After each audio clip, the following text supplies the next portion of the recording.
Hello, everybody. Welcome to Mike's on a Hike podcast. This is the first podcast that I'm going to be doing, so welcome. Mike's on a Hike is my page on Instagram. That's what it started out as, and it's basically my personal page talking about me and my family and the things that I enjoy, one of which, the main thing, would be getting out in nature and doing some hiking.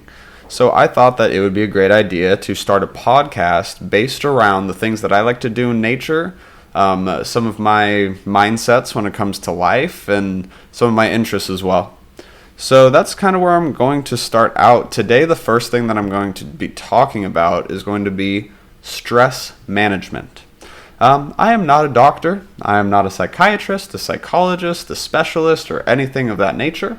I'm just a dude, and I'm a parent, and I have a 3-year-old, and I know how to handle stress in a decent way. It's something that I've put a lot of time and effort into when it comes to putting tools in my toolbox to be able to cope with stress. And it's something that I would like to share with people because maybe there's some things that you resonate with and some new things that you can implement into your own practices, or maybe you have some recommendations to make things go a little bit smoother too. So one of the main things that I'm going to be talking about is going to be my personal practices.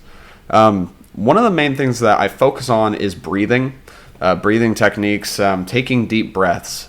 And there's a trick to it. I believe it's a Japanese study. I'll have to pull up to see where the study actually came from, but I believe it was a Japanese university that did studies on stress management with breathing, and they came up with 6 deep breaths is kind of the ticket. 5 deep breaths doesn't quite get you there, but if you sit and take 6 full deep breaths, it will very quickly calm you down in a situation that you need to be calming down. So that's a big one. Breathing is huge when it comes to performance, athletics, everyday health. Breathing is huge and something that we don't really take into consideration because it's something that we're doing without consciously doing it. There's a few things involving breathing, a few practices that I've tried, one of which is Wim Hof method. I haven't taken the course. I believe the course is around $200, but what Wim Hof is, he's a guy who discovered this mindfulness practice of deep breathing mixed with cold water exposure that allows you to reach states of consciousness and become very calm, very aware, and do really crazy superhuman stuff. I believe he has 26 world records, all of which, doing things like hanging from a string on top of 2 air balloons by his finger, going like 2 football fields under the Arctic Circle with his eyes freezing over, all these things that are proven that he has done. I'm a little skeptical. I've done some practice with it. What I've realized is if you do a cold shower with the deep breathing practices beforehand, that's really beneficial. Very difficult, but very beneficial, especially mixed with exercise. If you're in an exercise routine and then after your exercise as a recovery, you do the deep breathing and then hop in a cold shower, that's known to have some really awesome results that I can kind of vouch for. I have mixed reviews because one time I was exposed to just cold weather and I was doing the breathing practices and I just blacked out. And so I obviously wasn't doing something correctly. I was very stressed at the time, trying to breathe to kind of de-stress, but it's very scary to try and take on without knowing what you're doing, so I wouldn't recommend doing it the way I did it. Also doing some research, there have been a few deaths associated with the Wim Hof method, drownings, things like that, and it says never to do it alone, but it's very hard to put something into practice that you can't do alone that's so personal and intimate. So the Wim Hof method is something, too, when it comes to breathing that works very well, at least when it comes to showering cold water exposure. That's something that I've tried before. One thing, too, is Qigong. I love doing Qigong. What Qigong is it's a practice. It's kind of like yoga, but what you do is you basically do certain maneuvers that are meant to move qi or energy throughout the body.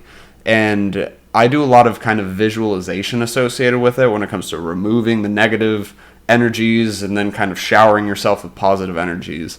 I got into it through a YouTube video, just trying different things. And there was this YouTube video of this lady wearing kind of like a red jumpsuit, and she does a half-hour qigong, very easy, basic practice. And I was like, I'll try it out, and I loved it. And I was like, okay, like this is something I could easily implement. Doing it for a half hour sometimes can be a little bit difficult. But one of the things that I realized is if you modify it, I could do like a 5-minute modified qigong, just kind of de-stressor, and it helps very, very much. Actually, as kind of a testimonial, my sister and her husband just got married over the weekend. Congratulations, Amanda and Will. And during that whole process, I was here with my family, and we were getting ready, and my mom was very, very stressed. She's kind of a high-stress kind of person. And so I just said, hey, let me take you out back. You're going to do what I tell you to do, and let me see if it helps you feel better. And so I had her stand there, and I had her go through a 5-minute qigong practice. What I had her do at first was smile, and I said, fake smile. What you want to do is just put a fake smile on and stand there for a few minutes and just kind of breathe, stand still, but just kind of loosen up a little bit. And so she did. And then what I said was, okay, kind of do like a stance, stride straddle, kind of stance to make sure that you're supported. And then what I like to do is knocking is one of the main things. Knocking is a practice of loosening up the energy in the body. And so you knock all over your body and all down your legs a few times. And basically it just kind of loosens you up. And then what I do is a practice of pushing negative energy and then breathing in, lifting up. And when you breathe out, it brings down, kind of showering the positive energy on you. Kind of more of a visualization practice, but for me, it works very, very well. I do that quite a bit, actually. Another kind of story behind this, the other day, I went on a hike with my friend Ben. Ben, you can find him on Instagram under Static Waves. Ben makes vegan cheeses, and he's very into it and makes some really cool vegan cheeses. He's always trying out different recipes to see if they can melt or taste-wise, flavor-wise, different lactic acids versus other fermentations. The guy is deep in it. Highly recommend checking out his page for that. But yeah, we went on a hike the other day. Well, pardon me. And I was like, okay, me and Ben, we kind of vibe on that deeper level. We're both a little hippie-ish in nature. And so I was like, okay, Ben, we're going to go out and we're going to do like a deep meditation on top of this mountain. And so the mountain is actually the top of a quarry in Auburn. It's the Auburn State Recreational Limestone Quarry.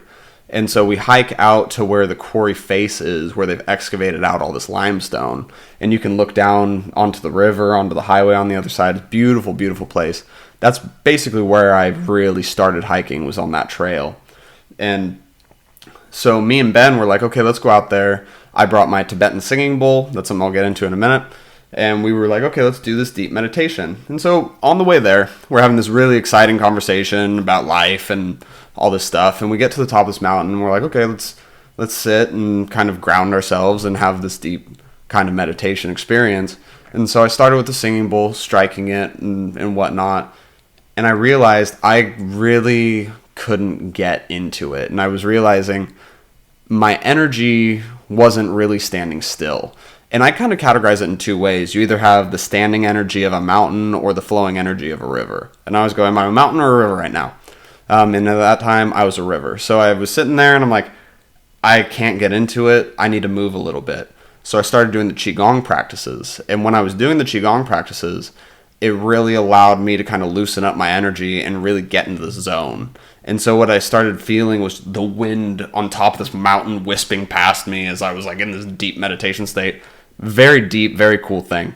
So I was like, okay, in meditation practices, if that's something you're into, you can implement some movement and exercises if you're not really getting into that focused oneness type place, if that's what you're trying to accomplish.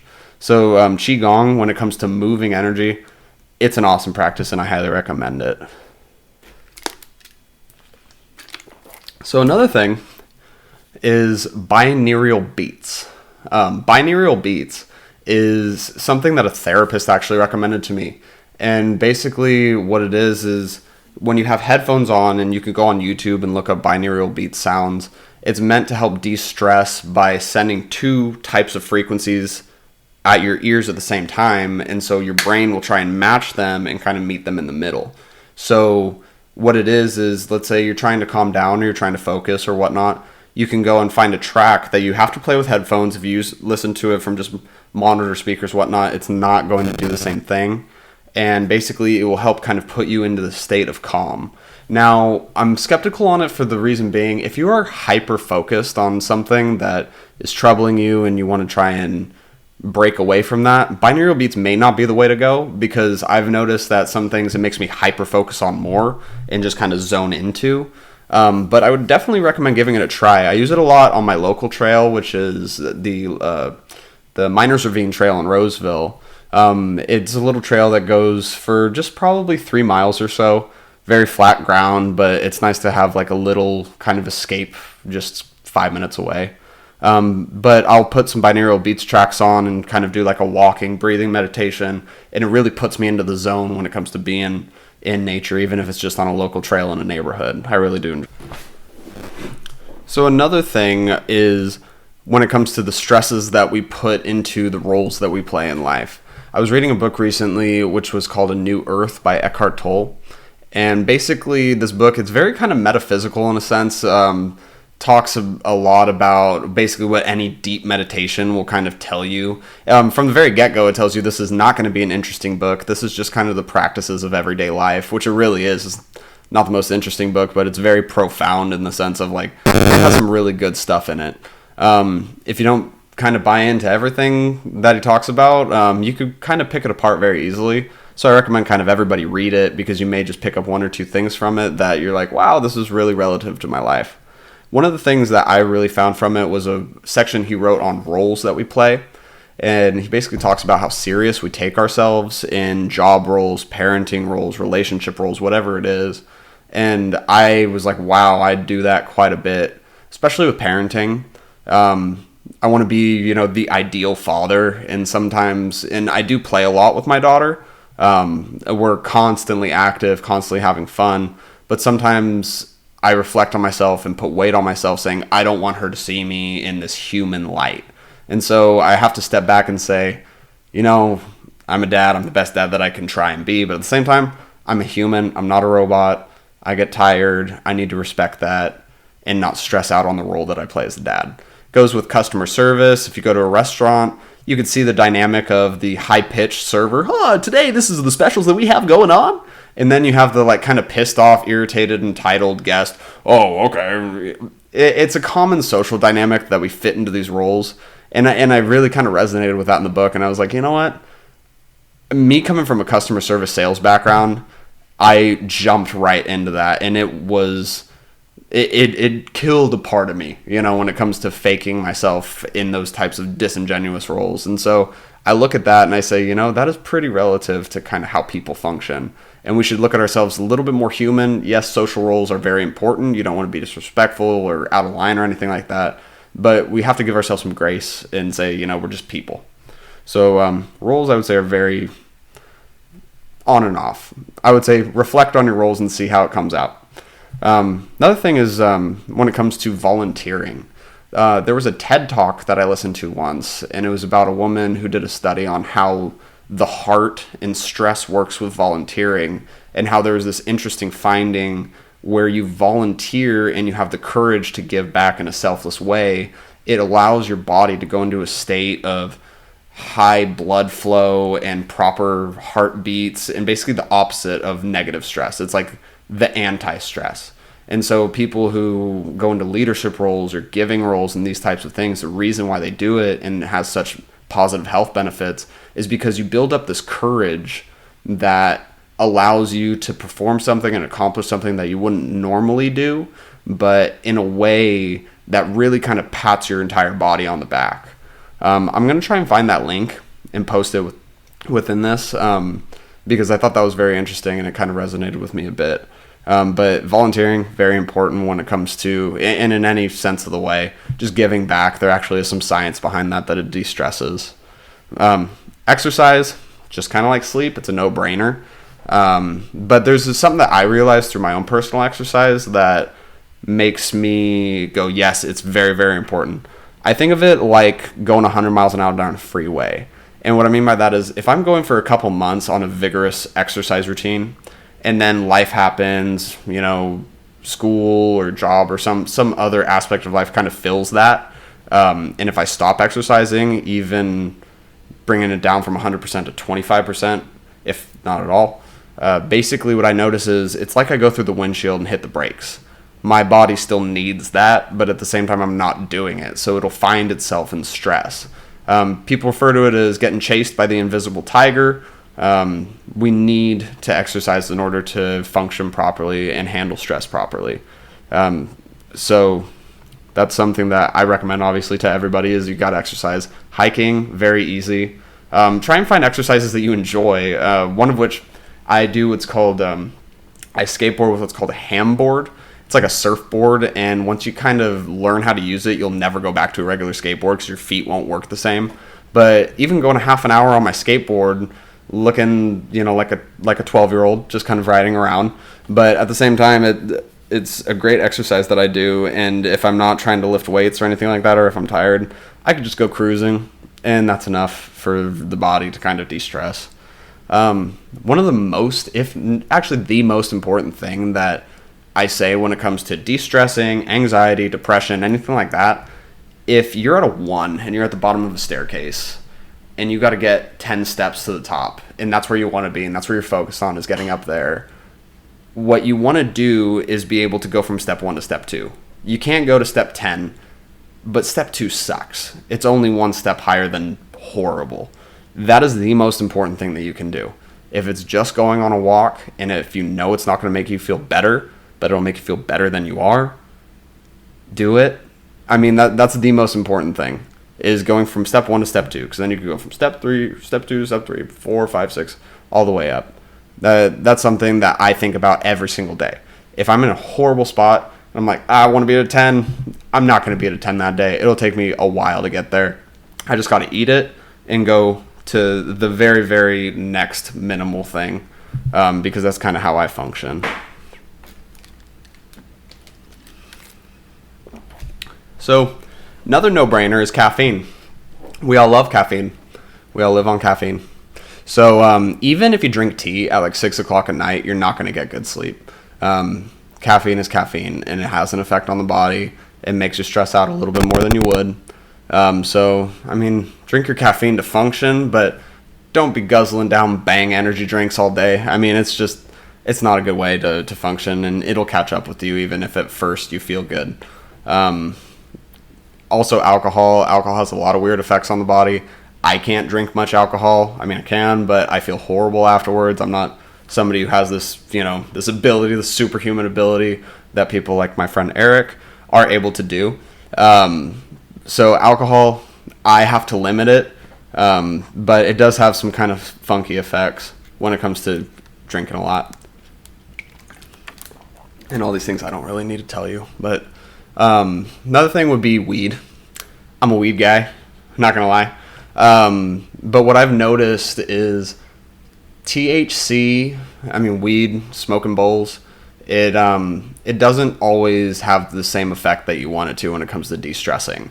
I listened to this podcast called Living in 4D by Paul Sheck, and basically what he talks about when it comes to sorts of addictions are, I'm paraphrasing, but it goes something along the lines of, an addiction is consuming a substance for a desired result that doesn't work. And for me, on a day that I have the ability to relax after work, and let's say I smoke a bowl to do that, it doesn't always work in my favor. Sometimes it makes you more paranoid. Sometimes it just kind of puts you in a weird zone that you weren't expecting to go into by doing it. So I did the magical switch to CBD. Now, the thing about CBD, I didn't buy into it for a long time. I worked in the cannabis industry, and I would do like festival trade shows, and there would be CBD samples everywhere. And I would just say it was horseshit. It was snake oil. I didn't really see the effects of it. Maybe obviously for super medical issues, I totally could see it. But just for everyday effects of weed, I couldn't see it even mildly comparing because it's not psychoactive. But what I realized with it is I like to vaporize it. Maybe it's just kind of the association from smoking. But what I realized is it does assist with the subconscious type stuff. It makes it so that, let's say you're stressed out and you hit the pen a little bit, you will have to try and focus on whatever's stressing you out, because your brain will naturally correct itself, it seems, at least for me. I could be stressed out, and then all of a sudden I'll be thinking about productive things without even trying. It seems to kind of really assist in that way.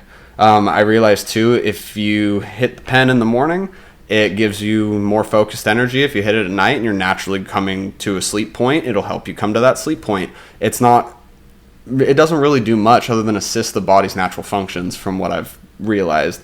And also the science in it, we have the endocannabinoid system. Our bodies are pretty much meant to have this assist us in many, many different ways. One thing to look out for CBDs is, I was researching, you could buy CBDs for pretty much like $5 a gram outsourced from who knows where. And it's usually cut and has has contaminants and that kind of thing. So you really want to watch out. This is from a company called TKO, which is based in Oregon. I trust this company because I know the types of soil amendments that go into their fields, and because of that, I know that it's grown with some really good things. And here, one sec. Sorry about that. Phone call. So CBDs, the company TKO, I would highly recommend. I've tried their flower and I've tried their vaporizer cartridges, but they work really well. Not the healthiest thing, because you really don't know what's in it. I just trust it personally. I would say the coconut oil base would probably be the droppers are probably the healthiest. Next would probably be the alcohol-based tinctures. I don't really go for alcohol-based tinctures. I've just never liked them. They kind of burn my mouth if you have to put them under your tongue or things like that. But whatever floats your boat. Hiking, another thing. It's my mindfulness practice. I'll go on my hike, put on the binaural beats or whatnot, and if not, just kind of absorb nature, hear the leaves kind of hit each other when the wind blows, or my feet crunch on the ground. Those types of things I really consume myself in. But what I recommend is even once a month, go out on a trail, because the more you do it, the more you'll want to do it, and the more you'll talk about it, and the more it kind of helps you become part of the bigger picture. That's what I really like about hiking the most. There's the concept of grounding. I'm not going to lie, I've gone on trails and taken my shoes off in the middle of the woods and literally walked miles bare feet on ground, which one is a meditation practice in itself, because you're constantly watching every step to make sure that you're not going to get poked with a stick. But I wouldn't really recommend it. That's just one of my weird woo-woo things that I do.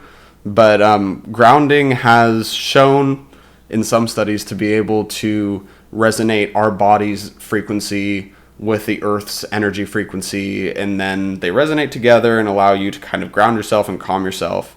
I used to feel much more profound effects from grounding. Now, I wouldn't say I feel any conscious effects. I feel like a lot of that is more associated with visualization, because it's so not common, and there hasn't been a bunch of research from what I know pumped into those types of things. But grounding is something that I do recommend people try to see if they have those types of effects.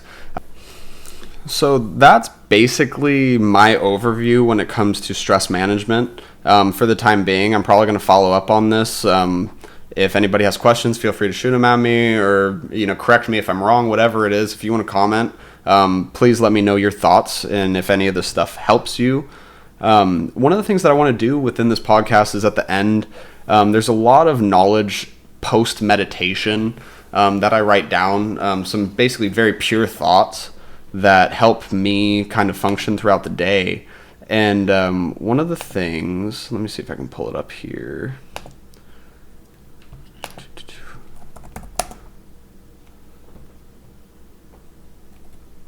All right. So one of the things that I want to do is take some of the things that I've written down in the past and just kind of close on that note. And this is something that I kind of feel resonates with time management in regards to stress. And I wrote this and I was like, that's kind of cool. What I said was, time is never important. You can always slow down a little bit more. And the more you slow things down, the more real life around you gets. Allow yourself to think more about others in those possibilities rather than thinking about yourself. Believe in people. Believe in your goals. Believe in the love you have, the love you share, and the love you receive. That's basically it. So that's podcast number 1. I thank everybody. Thank you all for listening. And I will catch you next time.